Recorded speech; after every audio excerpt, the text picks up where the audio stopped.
तर बाबांनो, आम्ही चाललो होतो तमिळनाडूला. असा विषय होता की पाऊस असा होता, फुटलं काही दिसत नव्हतं. त्याच्या आईला सुट्टी नाही. जिकडं जाईल तिकडं नुसतं वल्लगार, नुसतं वल्लगार, बोलायचं काम नाही. बघू शकता तुम्ही कसलं नुसतं वल्लगार बघा, बाकी काय नाही दिसत पुढलं. तर अशाच रीतीने कसं तरी गेलो हळू जेवायचं होतं. जेवाय थांबलो होतो बघा मस्तपैकी. जेवाय थांबलो होतो, आपल्या राणीला इथं उभा केलं होतं. जेवण बिवण करून मस्तपैकी जरा म्हटलं आता जरा फिर्या. आता जेवण तर करायचं होतं, पण विषय असा होता की भगभगी मास्टर प्रेमी सगळं होतं, भगभगी होती आपल्याला. त्यामुळं जरा मस्तपैकी जरा कमीच खायचं म्हटलं, लई सुट्टी द्यायची नाही. मस्तपैकी जेवण बिवण केलं, बाहेर आलो गाडीच्या.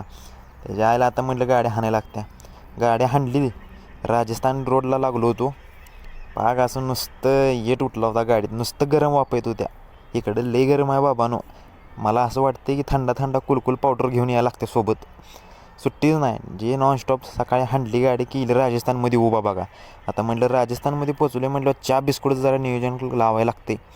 मग काय चहा बी पिऊन आलो मस्तपैकी. नंतर मी जरा साईडला झालो. ड्रायव्हर भाऊने आमच्या गाडी घेतली. ड्रायव्हर भाऊना म्हटलं, ड्रायव्हर भाऊ सगळं खरं आहे तुमचं. रात्रभर गाडी हाणून हाणून आग आंबले म्हटलं, कुठेतरी निवारा बघा.